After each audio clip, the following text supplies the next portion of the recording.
right now the big thing in America is the Super Bowl, right? And Right. I posted something on social media. Was it 2 days ago? Because um, 2 days ago was the birthday of Trayvon Martin. You know, if he was alive, he would turn Mm-hmm. 26. He would have been 26. And I Wow. posted a picture of him as a baby with his dad. And I posted a picture of Patrick Mahomes II, which is the quarterback from the Chief, and his dad. And I wrote in the whatchamacallit that this year Trayvon Martin and Patrick Mahomes would be the same age this year. And then I would in the bottom I said the tales of two fathers. And going back what you're saying about perception, because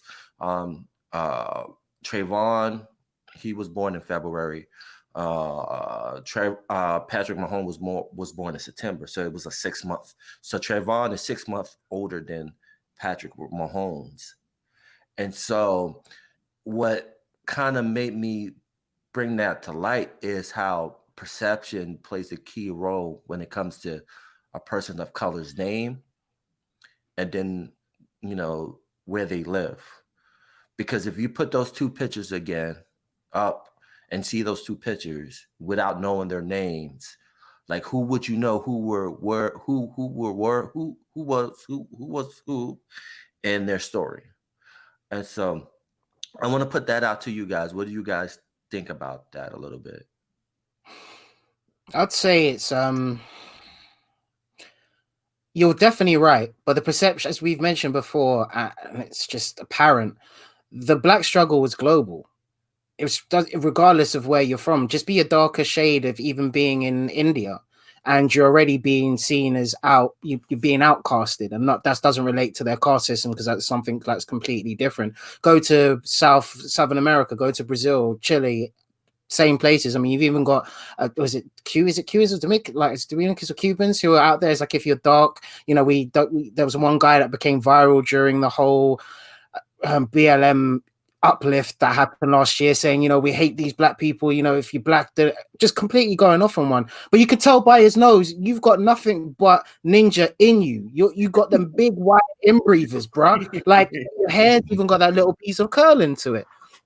But to answer the question in a sense of perception, I mean, this is where it kind of gets a bit dicey, and this is where people's sensitivity can kick into play. And the reason why I say it can potentially kick into play is they'll say, well, on one hand, this is, these American football stars, so he's earned his right. He's done what he's done. He's put his body through all of this thing. So why would you compare the two of say Trayvon Martin, who still tragically died the way that he did? And then they'll say, well, you'll hear the argument, that's their area and they've done things to improve their life. Trayvon and his family didn't do anything to do enough to get themselves out of those areas. However, we all know it's systematic, and especially over there in the States. I'm not saying it's people will argue, well, it's not the same in the UK. It's like, well, yes and no. It's still underneath the covers. We're just a bit more snooty with it. We will hire people just to make sure we've got our numbers up to say we've done we know that they do that for ethnic diversity. I could give you a blatant example of it. On the place that I was working, there was a colleague who put forward that there wasn't enough black people in our office. Generally in the call center environment, not trying to be stereotypical, a lot of Asians are in there, whites are in there, but there wasn't. It would be very hard to find a lot of people of our color, our shades, or our background, should we say, to be a bit more politically correct.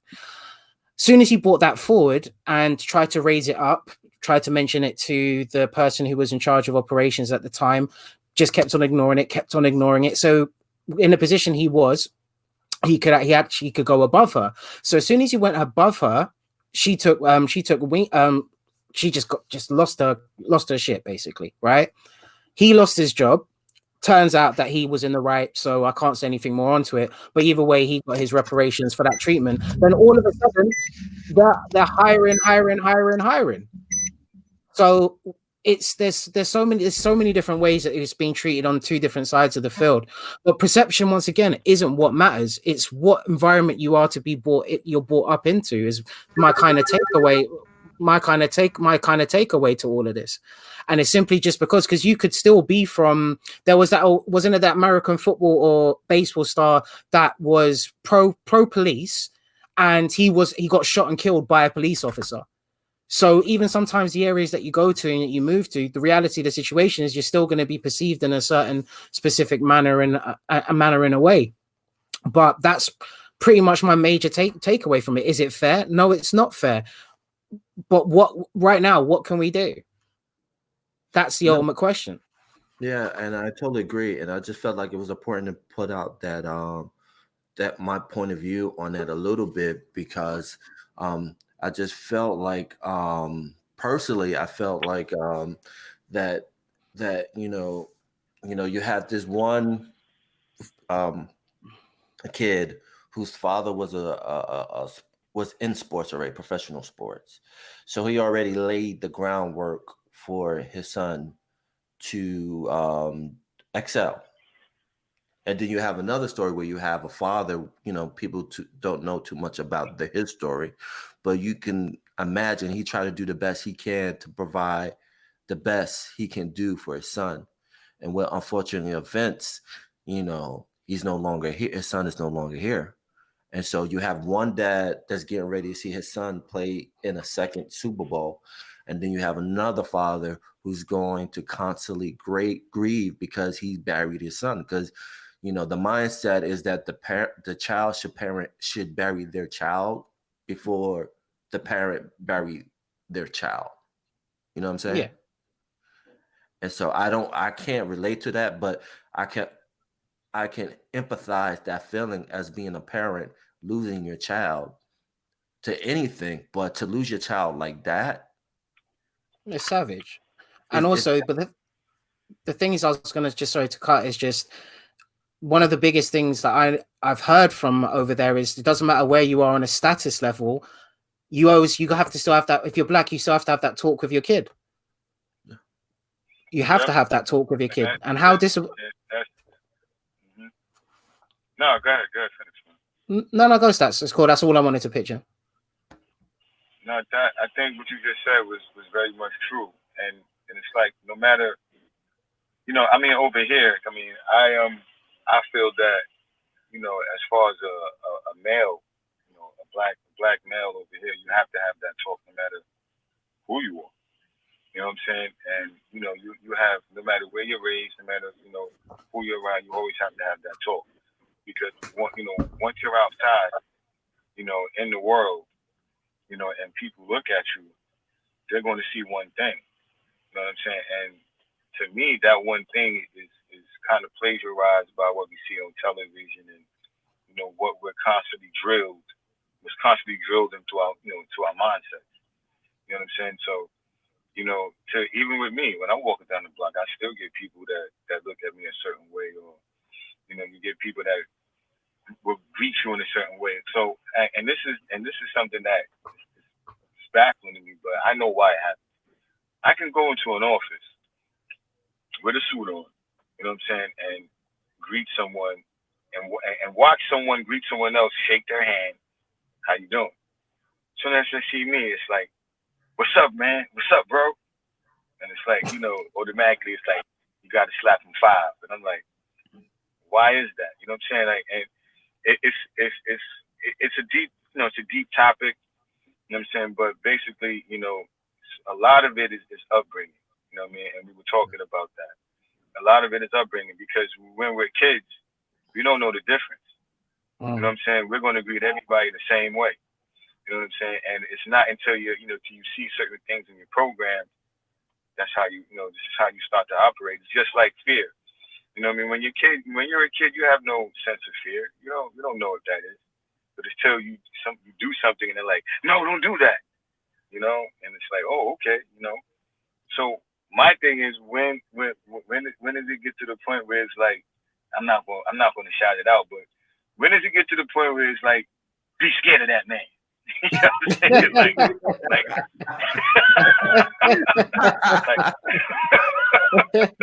Like fear that man right there. You know what I'm saying? Where's that turning point?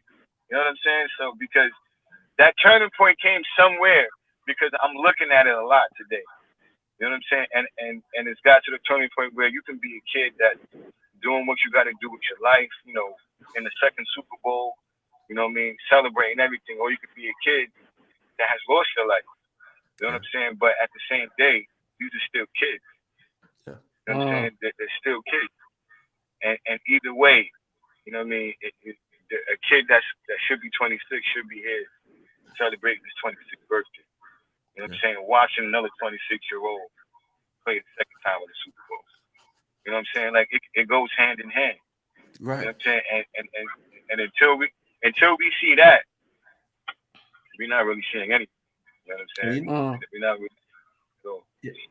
Yeah, man. And just the one thing is the most frustrating thing about it is like when you heard the news of what happened to Trayvon, you know, the media tried to bash him as this gangster kid and he deserved that he got, and try to make the guy George Zimmerman this sympathetic character that he had no choice. It was my life or his life. And at the end of the day, he was still a kid. But look, I mean, that's propaganda. Propaganda hasn't changed since, especially on your side, from the days of being quote unquote free. You're still being hunted. You know, there's that whole aspect of it. The fact that they bag us so much in the sense of being animals, which is beyond me, because I'm sure the actions that they're putting onto people is more animalistic than the actions of which we're doing, and obviously being forced into. But then propaganda just works in that magical way. And also the police union, that's also another big enemy. You know, that every time you're hearing in a sense of what happens with a police officer, like there was that 9-year-old girl that was having a psychological breakdown, and then she gets maced by the police. Once again, like, what was the police doing there in a sense when they needed psychological help? So say, for instance, the difference here in the UK is, if you're going through those kinds of things, they're not, unless you're going to be a harm to others, there's no need to send the police down to you. They will most likely send an ambulance, or they'll advise you to go to hospital and to A&E, where they've got people to actually look after your well-being. But it's more different for us as well, because we have the NHS, where our national insurance pays into our healthcare. Me as a diabetic, thinking of living over in the States, as much as dreams of grandeur when I was younger, it wouldn't have worked, because if I didn't have a job and health insurance, I would just die a very slow and painful death, because I wouldn't be able to afford my medication. And that affects everybody, not just people of color. But then it does tie into so much other stuff. Like you said, it's a very deep topic. So a topic without going off on a tangent. But the propaganda behind everything is always to advertise what they believe is right. And you're right, it goes back down to education. If it was taught rather than just, slavery and so woe is you, and you're going to retaliate because this is what all our ancestors have put you through. They always skip past all of the thousands and thousands and thousands of years where we've been on this planet. Like, they're more happy to say Egyptians and Black Egyptians didn't build the pyramids. So let me get that right. Or Comatians, if being politically correct again, compared to saying they'll rather believe that aliens do. Anything else aliens, that's crazy. No, you saw aliens. No, but aliens built the pyramid. And that just goes to show the vastity. And now it's worse because we have social media. But once again, it's how news travels, and it's how people click together. We are humans. We are made to be group and social beings. So if you feel the one that's outside of the group, then you're always going to be seen as an outcast. You're going to be, you're sympathizing with them. It's like, well, there's reasons too, but I have seen no actions to say that this person is going to do X, Y, and Z until action is done. But this is the whole thing. To be honest with you, I just think I would like to. My whole theory behind it is, I just think those people who think that way are just mass paranoid people who are just ticking down on some imaginary time bomb that they're just going to have it all taken away. They're like, oh yeah, well, our ancestors discovered this land, quote unquote. So first of all, your ancestor was Spanish, right? So let's get that straight. And he was working both sides of the fence. He was working for Spain and Portugal, as well as working for the Queen as well of England. So that's where the direct lines go across. So let's get that straight. First of all, your actual ancestors who came over were Europeans. So to say that you're a pure-blooded American makes no sense at all. No sense at all. So if you're talking about those, and the reason why they left is because they they were either bandits, they were running away from the law, or they didn't agree with the way things were being done over here. And then that's where they decided to go cause mass genocide. So 1 + 1 = where we are kind of now today. And yeah, that's why when people start, oh, aren't you proud to be British? And I'll take the knack for this. Aren't you proud to be British? What nationality? I said, no, bro, I'm a child of the world, and my bloodline even says that's standard verbatim, being as mixed as I am. But the reality of the situation is, yes, I was born here, but my body doesn't do well here in winter. I don't get treated the same. I can't. You walk down the street, you're not seeing people who readily look like you, act like you, and are chilled. That's why when I go back to the Trinidad, or to the Caribbean, like Trinidad or Grenada, I feel so much more at home. It's like you're not being looked at. Even, do you know what it's like to have a police officer with a gun come up to you and just say, "Morning, how are you? How's your day today?" That's rare. And you're like. And it's the same way they say, if you want to act stupidly, then you're going to get treated stupidly. But yeah, sorry to go on a bit of a rant there, but that's my whole way of looking at the whole situation. It's just messed up. You know, you just gave a sermon, man. That's church. I felt like putting money in the plate. Where the plate at, brother? My Cash App is.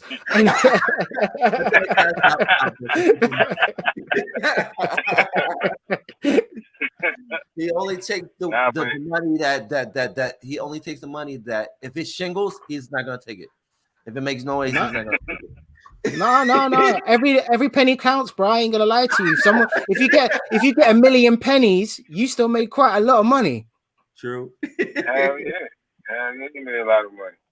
But now you're right though, man. I mean, with everything going on, man, you know what I mean? It is what it is out here, man. And you know, if people looked at it the way, you know, the way you look at things, you know, everything's, you know, kind of be simplified. You know, but simplifying things out here is not really, I guess, a topic. You know, everything has to be like loopholes, and you got to do this first, and you got to, I mean, some things are just simple, man. If you don't want, you know, it's just like respect. You know what I mean? If you want to get it, you got to get it. Simple as that. You know what I'm saying? And if people like really went by that, you know, a lot of things would be all right. You know what I'm saying? But you know, sadly, it's not that simple. You know, sadly.